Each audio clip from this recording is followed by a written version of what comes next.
espiritualidade foi bem categórica. Falece-lhe tanto esse direito quanto com referência à liberdade de pensar. Ou seja, nós não temos direito de colocar nenhum tipo de obstáculo, de empecilho, de atrapalho à liberdade de consciência de quem quer que seja, nem a nossa, nem a do outro. Como também não podemos fazer isso com a liberdade de pensar. Quando alguém diz alguma coisa pra gente, que a gente olha e faz, mas você está errado. Não, quem está errado é a gente de dizer isso a ele. Ele pensou, ele observou e ele chegou àquela conclusão. Então aquele indivíduo tem todo o direito de verbalizar o que ele pensa. Por mais que a gente não discorde. Os espíritos superiores, eles compreendem isso de uma forma muito plena. Quando eles observam que nós, na nossa visão limitada, temos aquela opinião, mas eles, no profundo conhecimento deles, veem que aquilo ali é só um pedacinho da pontinha do iceberg, eles se calam. Eles não dizem que a gente está errado, eles não nos mostram a verdade, eles não nos obrigam a ver a verdade, não. Eles simplesmente silenciam e oram, porque eles entendem que um dia a nossa mente vai ter um alcance cognitivo, um alcance intelectual o suficiente para conseguir compreender aquilo que se faz necessário. Vamos colocar isso para dentro. Há 15 anos, cada um de nós, estávamos aonde? Ninguém precisa responder, é retórica. Então, há 15 anos, como éramos? O Espiritismo, 15 anos depois, nos tornou pessoas melhores ou piores? Então, hoje a gente tem uma compreensão, lendo as mesmas perguntas da codificação, muito diferente de há 15 anos, ou há 20 anos, ou há 30 anos, quando a gente conheceu o Espiritismo. Então, hoje nós somos pessoas melhores. Melhores na compreensão, melhores na tolerância, melhores na paciência. Nós somos pessoas ideais? Provavelmente não. Mas nós estamos hoje, com certeza, melhores do que ontem. E eles complementam. Por isso que só a Deus cabe o de julgar a consciência. Assim como os homens, pelas suas leis, regulam as relações de homem para homem, Deus, pelas leis da natureza, regula as relações entre ele e o homem. Ou seja, a partir do momento que a gente inflige as leis de Deus, não matar, não amar o nosso próximo, a gente está atraindo para a gente o mesmo padrão vibratório que a gente está oferecendo ao outro. A gente está se nivelando por baixo. Mas a partir do momento que a gente entende a ofensa do outro e deixa para lá, ele nem sabe por que ele está fazendo isso. Ou então a gente para e pensa, não, ele deve estar com algum problema para ter me agredido. A gente está dando a ele a paz. O que a gente vai receber? A paz. Porque a gente não está se nivelando por baixo, a gente está tentando se nivelar por cima. A gente está procurando melhorar o nosso padrão vibratório cotidiano. Quantas vezes no cotidiano da gente, a gente se vê em situações em que você olha assim e diz, meu Deus, essas pessoas estão tentando me ajudar a exercitar a paciência, porque é um exercício. É fácil? Não. Mas só depende da gente.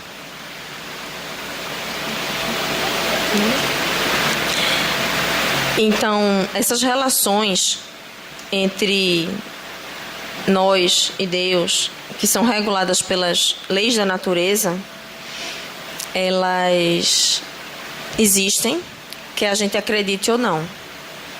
Eu conversando com uma amiga há alguns anos, e ela disse assim, que não acreditava na reencarnação.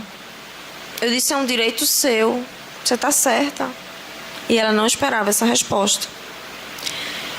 E aí, de repente, me deu um insight assim, eu disse assim, você acredita no ar que você respira? Aí ela, como? Aí eu repeti a pergunta, você acredita no ar que você respira? Aí ela disse, nunca parei para pensar nisso. Eu disse, o ar que você respira, para ele continuar sendo respirável, se faz necessário que você acredite nele? Aí ela não entendeu. Eu disse, é assim, o ar olha para você e diz: eu só vou entrar nos seus pulmões se você acreditar em mim. Aí ela riu e disse: não. Eu disse: pois é, mas o ar continua sendo ar. E você continua respirando. Ela riu muito daquilo ali.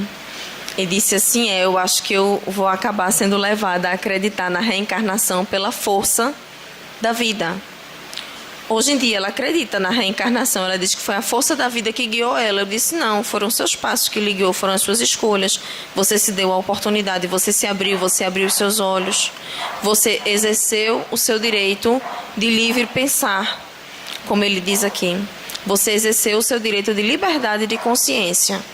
E aí, nesse seu exercício, você passou a observar com critérios diferentes a mesma situação.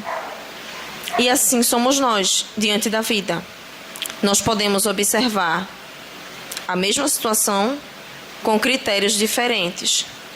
Aos 8 anos, a gente pensava que Deus era aquele velhinho de barba branca. Aos 15, talvez a gente pensava que Deus era uma força cósmica, uma presença. Hoje, depois dos 30, a gente pode pensar outra coisa. Mas Deus vai continuar sendo Deus.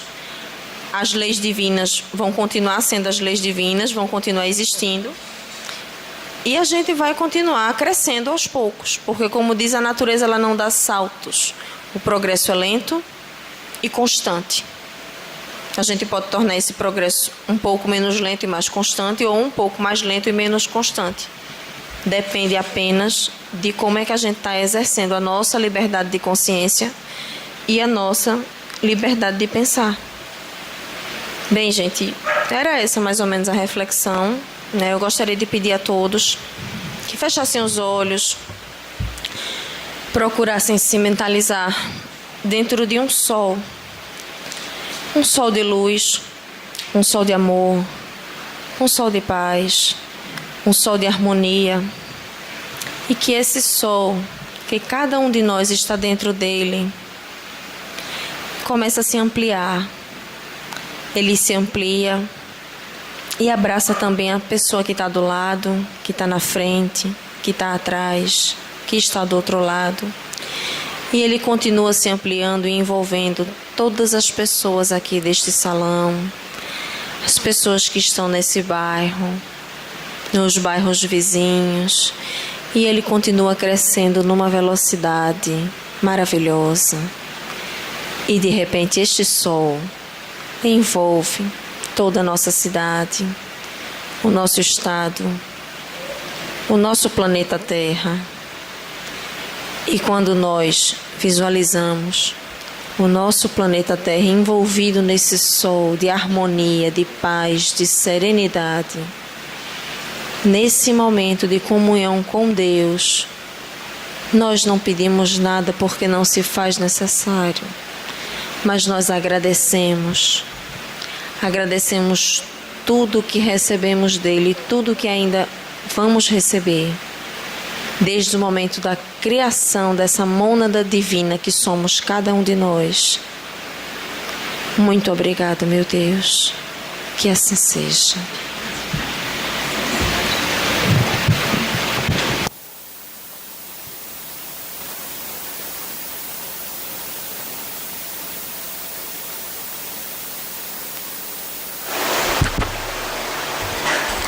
Boa noite a todos, sejam bem-vindos a essa Casa de Amor e Oração. Senhores e senhoras, estaremos prontos agora para conversar um pouquinho sobre esse capítulo. Eu coloquei essa imagem maravilhosa da natureza, né? É um pombozinho, né? Não sou boa de identificação de animais, não tem algum biólogo aqui? Mas acho que é um pombo, né? E é muito interessante esse capítulo, Buscai e Achareis, que está no Evangelho segundo o Espiritismo. Ele vem depois de um capítulo muito importante, que é: não deixais a candeira abaixo do alqueire, escondida, com a sua chama embaixo da mesa, onde ninguém tem acesso a essa luz. E depois desse capítulo, também acontece outro momento importante, que é o último capítulo, que é Pedi e obtereis, que vem em seguida da coletânea de preces. E Kardec, como um grande pedagogo, professor, colocou os livros da codificação seguindo um roteiro dentro da nossa capacidade cognitiva. Porque nós estamos falando de um professor. E ele sabia que, à medida que nós estivéssemos estudando todos os livros, assim são as áreas educativas, trabalham com isso, nós estaríamos num momento em que já entenderíamos, ao chegar no momento de pedir, a consciência do que nós vamos pedir na prece. Olha só, é fantástico isso. Eu sempre gosto de analisar tudo aquilo que eu estudo, porque eu acho que a mente aberta faz com que a gente receba informações muito maiores e melhores. Eu digo sempre informações qualificadas, porque a informação nem sempre é boa. A gente tem que separar o que vem e o que é qualificado para o nosso crescimento, não é? Informação é diferente de conhecimento. Então, todos os dias nós somos bombardeados de informações. O que é que a gente faz? Usa a peneira de Sócrates, ou o crivo, que nós estamos aqui aprendendo quando decidimos encarnar, reencarnar num corpo físico, que é peneirar. Saber aquilo que condiz com o que eu preciso, diz Sócrates, a verdade. Se aquilo que eu estou recebendo vai me servir de algo, a utilidade. E se aquilo que eu estou disseminando e colocando para frente vai ferir alguém. Esse é o embate ético da nossa humanidade. Eu lembro de um momento das obras de Humberto de Campos, que fala muito no tom poético as suas obras, onde ele traz a história do Cristo, que é quando Jesus foi levado a ser julgado pelo Tribunal Romano. Tribunal Romano este que nós herdamos a compilação das leis de direito que hoje nós temos no Ocidente. Ali estava começando esse ensaio da busca da justiça. Não era perfeito, mas foi um ensaio pela busca da justiça. E Jesus foi levado ao Tribunal Romano. Chegando lá, ele foi perguntado sobre a sua missão. Se ele era o rei dos judeus, se ele pretendia assumir a coroa romana. E Jesus, em muitos momentos, quase todos, ficou em silêncio. Em silêncio. Mas ele foi para o tribunal e também foi a ser defendido. É tanto que ele sofreu um júri popular. Ele sofreu um júri popular. Quando foi perguntado se o povo preferiria Jesus ou Barrabás. E o coitado do Barrabás, até hoje, é considerado como alguém que tomou o lugar da liberdade do Cristo. Porque nós julgamos, não é? Somos julgadores o tempo inteiro, desde esse tempo que a gente julga as pessoas o tempo inteiro. E Barrabás não era só o ladrão, o estereotipo do ladrão, que foi preferido do que o Cristo, que nenhum crime havia cometido. Barrabás representa as nossas sombras. Todos os nossos sentimentos, ainda em desigualdade com a lei divina. Não é só o ladrão, aquele que tira algo, objeto de alguém, mas o ladrão de sonhos, o ladrão de paz, o ladrão que tira a harmonia das famílias, o ladrão que briga com os amigos por qualquer coisa. Nós somos o Barrabás. Então, Barrabás ficou nessa imagem daquele que era apenas o ladrão, que subtraía coisas materiais das pessoas. E que hoje nós também crucificamos todas essas pessoas, e seria melhor que elas não existissem. Esses espíritos, seria melhor que eles não existissem. Então nós entramos no mundo do Mágico de Oz, que é aquele mundo perfeito, né? Um grande clássico, que ela olha para o céu e pergunta que seria bom que o mundo fosse como arco-íris, que não tivesse o mal, que não tivesse pessoas ainda em desigualdade, que não tivesse pessoas com diferenças éticas e moral, pessoas com muito conhecimento, um mundo perfeito.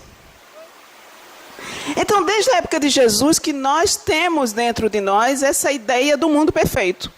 Então, vamos julgar e condenar a todos que não estão dentro desse nosso mundo perfeito.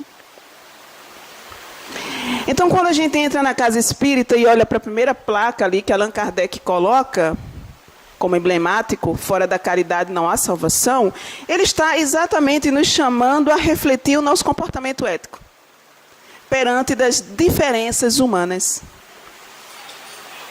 e o desenvolvimento dos nossos afetos. Eu sempre sou recorrente aqui, quando tomo a palavra, na coragem da casa de me convidar a estar aqui, não é? E me dar esta palavra, que é esse convite à nossa tolerância, mas muito mais que isso, a nossa capacidade de sermos caridosos com aqueles que erram, de cedermos uma segunda chance, uma nova oportunidade, e de também acreditar na boa vontade daqueles que nos apresentam na vida. Nós estamos muito acostumados, por conta dessa tristeza de ter visto Jesus estar na cruz, crucificado sem nenhum crime, e ser rejeitado por pessoas, e que não teve nenhum defensor à altura de defendê-lo, porque não existia crime. E ver aquelas mulheres, Maria, Madalena, Joana de Cusa, de ver aqueles homens, os 12 homens que ele escolheu, que não eram homens perfeitos, perplexos com aquela cena da crucificação de Jesus. Então, aquele momento é um momento de reflexão íntima para nós. Nós nos colocarmos agora nessa posição não só dos observadores daquele Calvário e do sofrimento que aquilo gerou naquelas pessoas que o amavam, mas nos prontificar a não repetir os mesmos erros.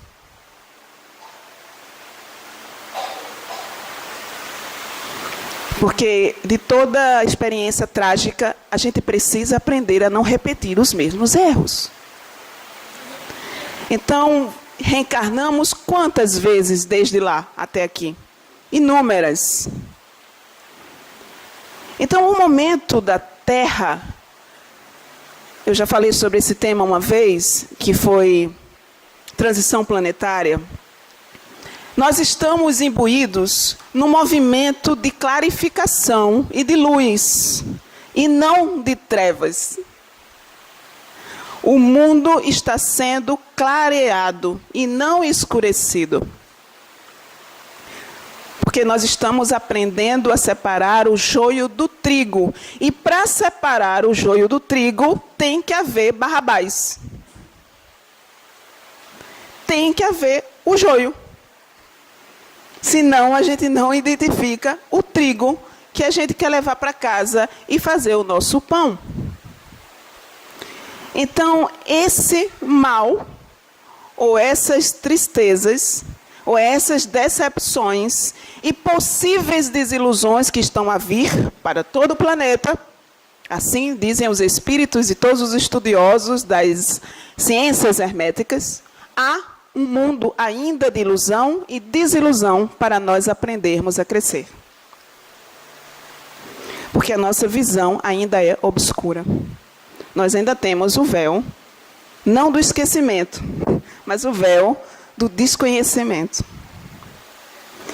Então, esse é um momento em que, quando as casas espíritas convocam o estudo do Evangelho, Era para que a gente coloque um esforço mínimo para exercitar essas diferenças. Porque ser espírita é ser diferente da maioria. É querer andar um degrau a mais, através do conhecimento espiritual. Sair do senso comum. Porque o senso comum nos coloca num abismo. E nós vamos seguindo e seguindo os passos como gados. O que o Espiritismo nos traz, assim como o Kardec, é: use o crivo. Use a sua experiência de vida. Use não a lógica, porque a lógica nos coloca apenas num cálculo matemático do que é possível, do que pode ser verdadeiro. Mas use a sua ascendência espiritual para saber encontrar luz onde aparece trevas. Onde aparentemente parece que não tem jeito. Parece que o mundo não tem mais jeito, não é? A gente olha e diz: não é possível, não tem mais jeito. O Brasil não tem mais jeito.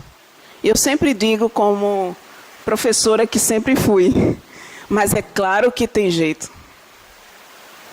Tudo tem jeito. Já dizia Chico e Maria.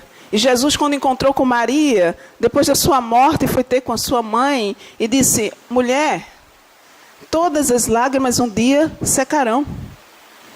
Toda dor chegará a um fim. E a gente não pode desistir. Temos que continuar o caminho, nos modificando primeiro, para que nós tenhamos um resultado exterior com o nosso desejo e prática interior. Então, esses espíritos, como Barrabás, como Judas, como tantas figuras na história que hoje são trucidados pela sociedade, são a nossa balança, o nosso ponto de equilíbrio.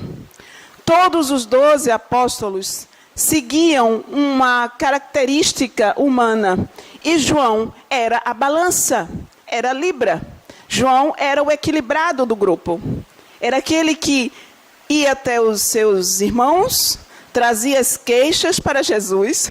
Jesus ouvia João e dizia: leva isso de volta para eles. E João levava. Então João era o intermediário entre os conflitos. Porque quando a gente pensa Jesus com os apóstolos, seus discípulos, parece que não havia conflitos, não é?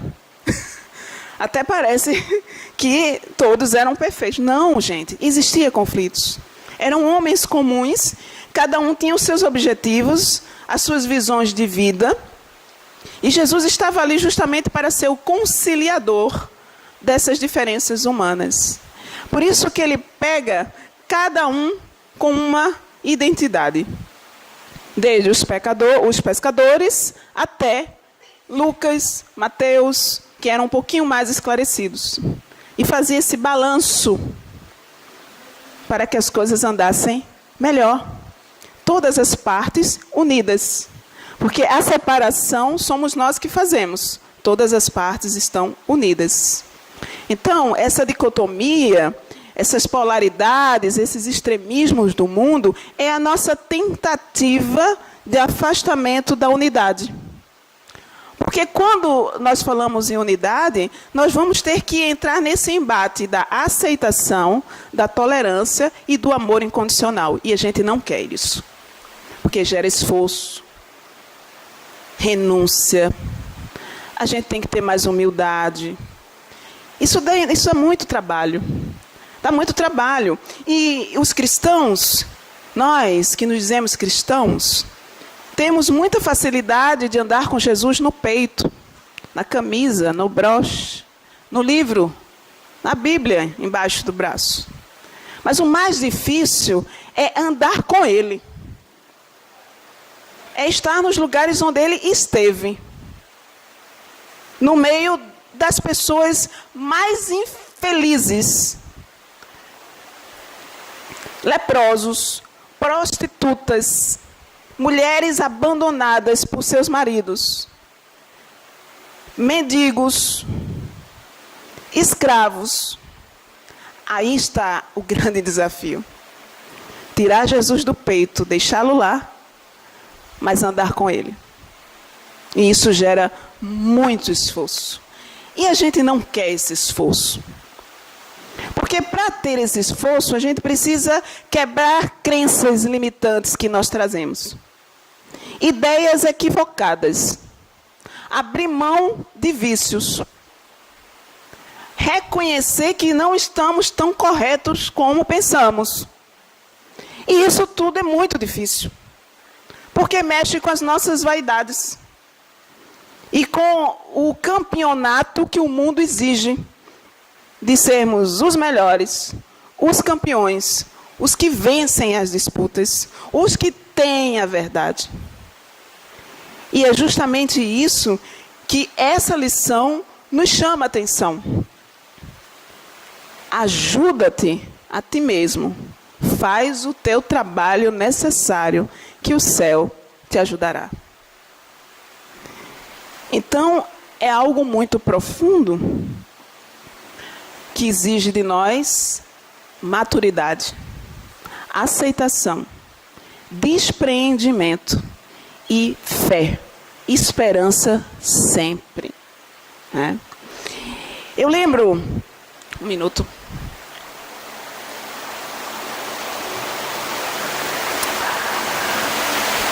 de algumas falas muito nocivas, que é a degradação da nossa pátria Brasil.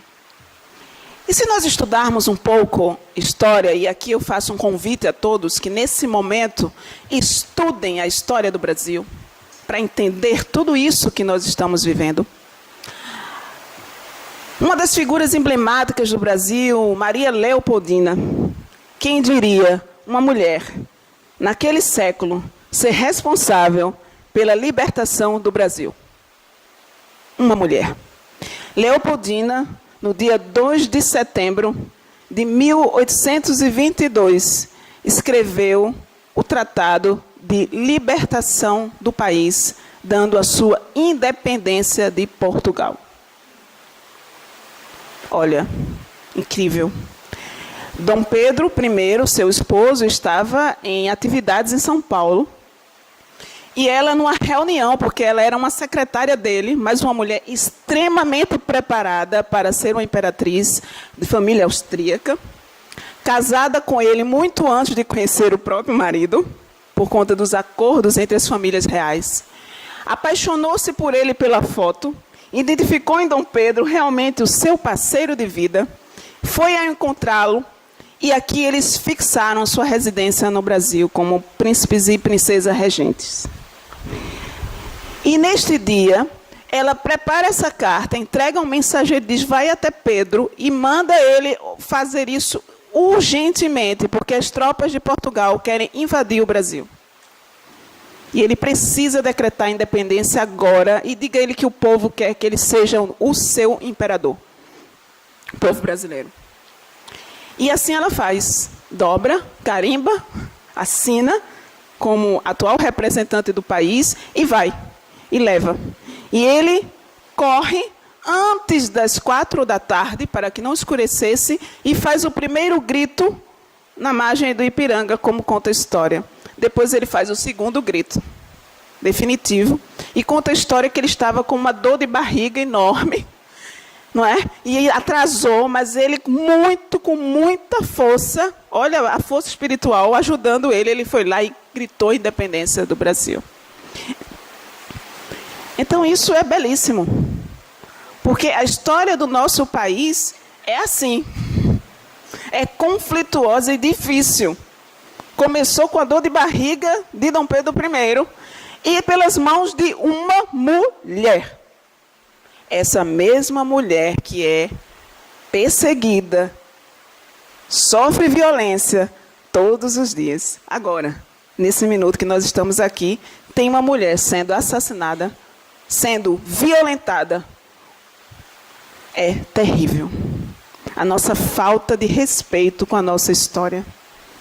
Se nós não honrarmos os nossos pais e mães do país, nós jamais cresceremos. Então, Dom Pedro I foi o nosso pai, o nosso primeiro pai. E Leopoldina foi a nossa primeira mãe, que nos deram a liberdade de estarmos aqui hoje como uma pátria independente, figurativa. Ainda figurativa, não é?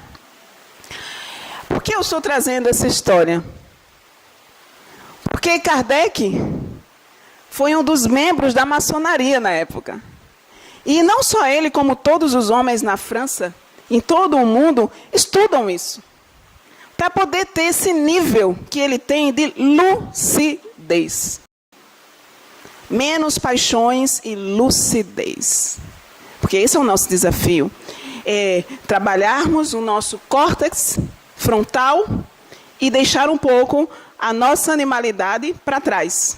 Que é importante porque nos provoca a sobrevivência, a defesa do corpo, o medo, o receio, mas o nosso frontal, que é a nossa mente progressista, precisa atuar sempre. Que é isso que nos diferencia de um animal. É isso que nos diferencia, não é? Mas é muito importante eu trazer isso porque precisamos amar o Brasil e não rejeitá-lo. Quando Humberto de Campos, no livro, fala que o Brasil será a pátria do Evangelho e o coração do mundo, ele não está de brincadeira. As caravelas vieram de Portugal fazer a transposição do Cruzeiro do Sul para o Brasil, porque aqui seria o lugar mais apropriado para que o Evangelho fosse desenvolvido. Anos e séculos depois, nasce no movimento espírita um dos maiores líderes políticos chamado Bezerra de Menezes, que inaugura uma forma diferenciada de encontrar o equilíbrio humano. A política, como arte principal. A política, não o partidarismo, a política. E o Brasil sofre essa busca por seus inícios, a sua retomada. Então nós temos que agradecer estarmos vivendo esse momento e construir algo muito diferenciado, que seremos sim vistos pelo mundo inteiro como algo a ser seguido. É agora? Não, não é. Está muito distante, mas seremos. Estamos na limpeza, estamos nesse embate ético. Primeiro, crescendo, ainda somos os adolescentes, ainda levantamos as bandeiras, mas o nosso coração ainda está cheio de sombras. Mas essas sombras, que são confrontadas diariamente, é necessário, para que a gente aprenda aquilo que a gente não quer mais, mas que a gente também decida que tipo de caminho nós vamos seguir na nossa vida. Porque daqui a alguns anos nós estaremos partindo, estaremos voltando, e vamos voltar com outras opções. E vamos voltar com outras missões. Então, a hora de crescermos é agora, espiritualmente. Porque só com a lucidez espiritual é que nós vamos construir um mundo melhor. Esse mundo de regeneração é um mundo a ser construído, que já vem de muito tempo. Eu lembro que eu gosto de separar 3 pontos importantes para que a gente veja que a morte e o renascimento, que a nossa amiga falou aqui, Lúcia, né? A reencarnação, que é a morte e a volta, e a vida eterna, que é a vida do Espírito, mostra muito categórico. Mariana, desastre de Mariana, o AVC do Brasil. O Brasil sofreu um AVC. Escorreu água, rompeu as nossas veias, rompeu a história. Aquele desastre que nós ficamos desesperados e desolados. O que é isso? O que a ambição humana é capaz de fazer? Depois veio o segundo momento da morte para o renascimento dessa nova era que está aí construindo e que todos os países estão passando. Não é privilégio nosso. É só olhar aí o que está acontecendo no mundo, não é?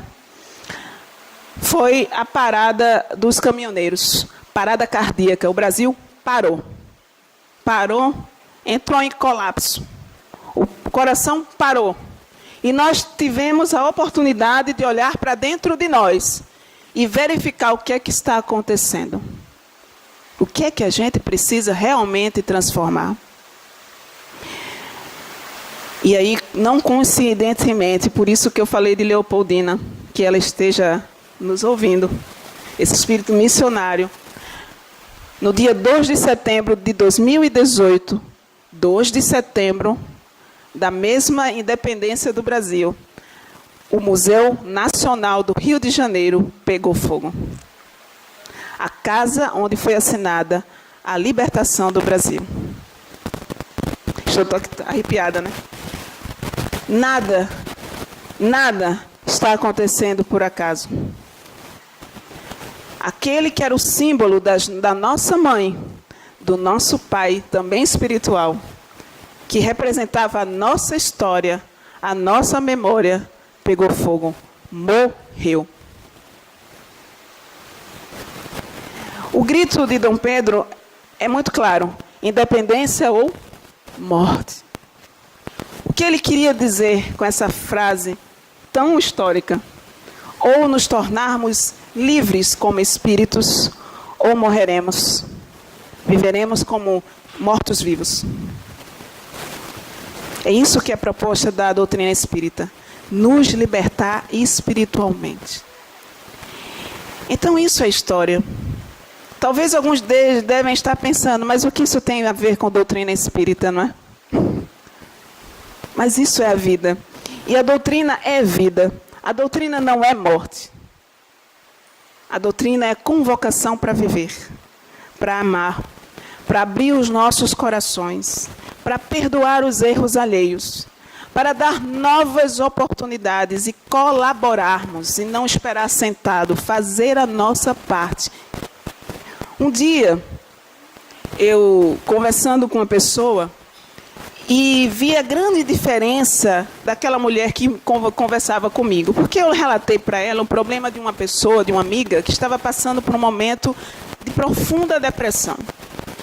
E eu trabalhei com esses assuntos em atendimento emocional, já tinha larga experiência e preocupada porque eu não estava conseguindo ajudá-la.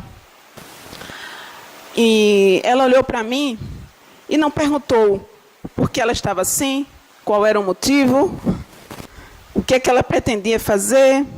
Ela simplesmente olhou para mim e disse: Simone, será que a gente pode ajudar? A gente pode ajudar? Como é que a gente ajuda ela? Então, aquela fala me chamou a atenção de que aí está a diferença de um espírito preparado para auxiliar e não para julgar. Ela se dispôs, ela disse: a gente pode ajudar? Vamos ajudar. O que é que a gente pode fazer? Então ela olhou para a pessoa. Ela não olhou para o passado. Ela não olhou para o histórico que tinha levado a essa depressão. Ela simplesmente disse: se há uma forma de a gente ajudar, vamos ajudá-la. Então esses contatos que fazem com que a gente saia do nosso egoísmo. Saia da não observação do mundo lá fora, das pessoas que estão à nossa volta, ao nosso lado. E a gente sai da nossa superficialidade, a nossa ideia de verdade, de justiça e de bem, e começa a olhar as outras vieses da vida. É um esforço. E a gente precisa saber sair da nossa zona de conforto para fazer isso. Por isso é difícil. Por isso é difícil andar com Jesus. Por isso é difícil aceitar as coisas quando a gente decide ser o espelho da caridade. Já que não somos a caridade, não é? É muito difícil, porque nós não queremos abrir mão e ver que o nosso princípio, que é o princípio inteligente, é o espírito, exige colaboração com o cosmos, com o universo, com todas as coisas vivas. Então essa é a verdadeira fraternidade, que nós estamos aqui para desenvolver e deixarmos para as próximas gerações. Deixarmos o nosso melhor exemplo. Deixarmos as nossas melhores ideias, deixarmos os nossos pieguismos de lado e sermos realmente agentes de transformação do planeta. O Brasil é um lugar onde será um celeiro. Temos grandes artistas aqui, Desde a época do Renascimento que o mundo reflete o amor através da boa arte, da boa estética, de transformar aquilo que está deformado em algo bonito, de reciclar o lixo. Quantas obras são feitas por aí de reciclagem do lixo? E nós não precisamos nos tocar todos os dias, porque temos a nossa rotina diária, não é? Mas em um minuto de silêncio e de apreciação, podemos sentar e respirar paz. Quando você estiver numa reunião difícil com seu chefe, sua chefa, né? Ou tiver uma discussão com seu marido, ou tiver uma discussão com a sua esposa, peça para ir para o banheiro 1 minutinho. Chegue lá e diga 3 vezes, paz. 3 vezes. E volte. Você vai perceber que o seu comando amenizou os conflitos. Em vez de ser conflito, vai ser agora inspiração para que as suas palavras sejam melhores e resolva as diversidades. Né? Eu trouxe aqui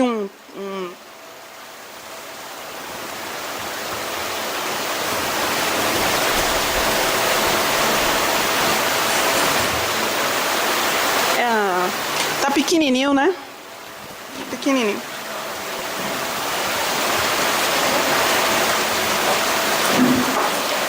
Mas eu acho que dá para você... Eu vou ler, né? Eu trouxe esse poema, que é uma música, do Chico Buarque de Holanda. E como nós podemos, Simone, começar a essa transformação? Pelo pensamento. Porque o pensamento gera a palavra. E a palavra é embutida de emoções, de sentimentos. É o nosso coração que vem através da fala. A fala traz a palavra. E a palavra é a reflexão daquilo que nós estamos vivenciando no nosso coração. Importante a fala, que hoje em dia é tão desconsiderada. Eu considero, porque a fala é linguagem. E linguagem nos ensina ou nos destrói. Então, diz assim. Palavra-prima. Uma palavra só. A crua palavra. Que quer dizer tudo, anterior ao entendimento, palavra. Palavra viva, palavra com temperatura, palavra. Que se produz, muda, feita de luz mais que de vento, palavra. Palavra dócil, palavra d'água para qualquer moldura. Que se acomoda em balde, em verso, em mágoa. Qualquer feição de se manter palavra. Palavra minha, matéria, minha criatura. Palavra que me conduz mudo e que me escreve desatento, palavra. Talvez à noite, quase palavra, que um de nós murmura, que ela mistura as letras que eu invento, outras pronúncias de prazer, palavra. Palavra boa. Não de fazer literatura, palavra, mas de habitar fundo o coração do pensamento, palavra. Essa é uma das obras-primas de Chico Buarque de Holanda. E aí está a grande questão.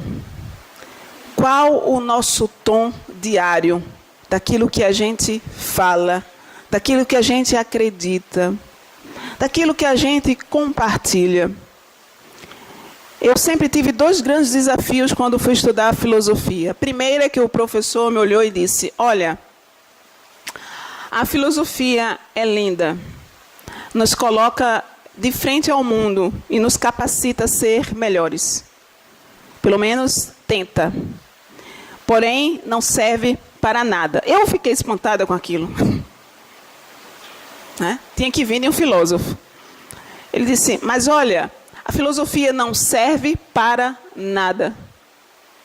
Se você for buscar alguma utilidade, você não vai encontrar. Eu não tive coragem de perguntar a ele, depois de estudar filosofia, o que é que ele queria dizer com isso. Quer dizer, mas aí você estuda e não consegue entender o que eu quero dizer? E aí o brio do aluno, né? O brio do aluno é procurar para entender aquilo que o professor, que eu queria depois confrontar ele e dizer, olha, eu entendi o que você quis dizer. E fui pesquisar cada palavra que ele estava tentando me trazer. E aí depois eu encontrei-o e pude dizer, professor, agora eu entendi que a filosofia não vai servir para nada. Porque ela é só um veículo. Quem cria somos nós. Então ela não vai ter utilidade. Ela é apenas um veículo de autoconhecimento. É como se fosse um botão que você aperta e começa a dar o start na vida. Aí daqui para frente ela não tem mais nada a ver com isso. Porque você que vai buscar a sua filosofia, o seu conhecimento, e dentre os homens e as mentes e os seres que você vai colocar como parâmetro, é você que escolhe de acordo com os seus objetivos, com a sua identificação. E aí ele entendeu e disse, que bom, porque a filosofia é inútil. A gente não precisa dar utilidade a ela. Assim como o amor. O amor não é útil. O amor é uma dimensão. Então está acima da utilidade. Porque a utilidade é aquilo que a gente diz serve ou não serve. Não é? E aí ele entende que a filosofia não é para servir. Ela é apenas uma condição natural do ser humano. Filosofar, pensar, debater, discutir de forma saudável para encontrar os melhores caminhos. E aí eu entendi o que ele queria dizer. Mas para isso, é preciso que existia um mestre que me abriu os olhos para isso. Porque eu, na minha ignorância, até o momento que ele falou, eu achei estranhíssimo. Aquela vontade de qualquer mancebo dizer, e por que o senhor está ensinando isso? Né? O nosso automatismo, né? De responder imediatamente a uma pergunta. Porque a gente não tem a humildade de dizer, eu vou pensar sobre isso e depois eu lhe digo. Por que eu tenho que ser o sábio na hora? Que cor é essa, amarelo? E você? É isso? Aquilo? Não. Isso é o nosso imediatismo, que não nos leva a nada. Vocês já viram que você vai para um debate ou uma mesa redonda e as pessoas já vão com as suas ideias prontas? Eu geralmente vou sem ler nada sobre a pessoa, para não ir com nenhum crivo de preconceito. Eu procuro nem saber. Até quando eu vou para uma palestra, seja qual for espírito ou não, eu não leio nada sobre o palestrante, porque eu não quero ir com preconceito sobre ele, com ideias preconcebidas. Eu vou ali para escutar o que ele tem a me trazer. E aí sim, tirar as conclusões. Mas isso é a filosofia. A filosofia nos permite isso. E a doutrina espírita, como marco de um século que estava fazendo uma grande virada, trouxe no seu arcabouço, desde o Evangelho até Gênese. Ou da Gênese até o Evangelho. O princípio e o código moral que representa o Evangelho, segundo o Espiritismo. Para que a gente toda hora revisite o que nós queremos construir. Porque aquilo que a gente não quer, a gente já sabe. Agora, o que é que nós queremos construir na nossa vida? Então, essa é a contribuição que eu deixo para vocês nessa noite. Buscai e achareis. O que buscamos? O que queremos? Cada um que encontre a sua palavra. Boa noite e muita paz a todos. Boa noite a todos. Eu os convido a buscar uma posição cômoda nas cadeiras para a gente fazer a nossa prece final. Absolutamente agradecida a Simone e a Lúcia por tão benditas palavras, que a espiritualidade as envolva com muita luz e bênçãos. O meu agradecimento, e que este estudo de hoje, este aprendizado de hoje, possa nos acompanhar durante toda a nossa semana. Reflitamos sobre buscar e achar, sobre a importância do amor na nossa vida, da maneira como aprendemos agora com Simone, o sentido da vida, os questionamentos que temos que fazer sobre religião, sobre a nossa condição de irmãos em Deus, começando, como todos nós já sabemos, pelos nossos próximos, mais próximos, aqueles com quem dormimos e acordamos todos os dias. É ali que tem que estar, primeiramente, o nosso amor, o emprego da caridade, da benevolência, da paciência. E acreditar que nós, somente nós, podemos fazer a grande viagem, a grande mudança, visando o nosso progresso moral e espiritual. Que pequenos como somos, comecemos por pequenos atos. Obrigada, por favor. Eu cuido de você. Eu pego esse copo d'água para você. Deite aqui e descanse. Vamos juntos. Eu te amo. Comecemos por aí. Desejo a todos, meus irmãos, uma semana abençoada, iluminada, repleta de oportunidades de empregarmos o que aprendemos hoje. Que voltemos na paz do Cristo e que tenhamos um excelente final de semana. Que assim seja.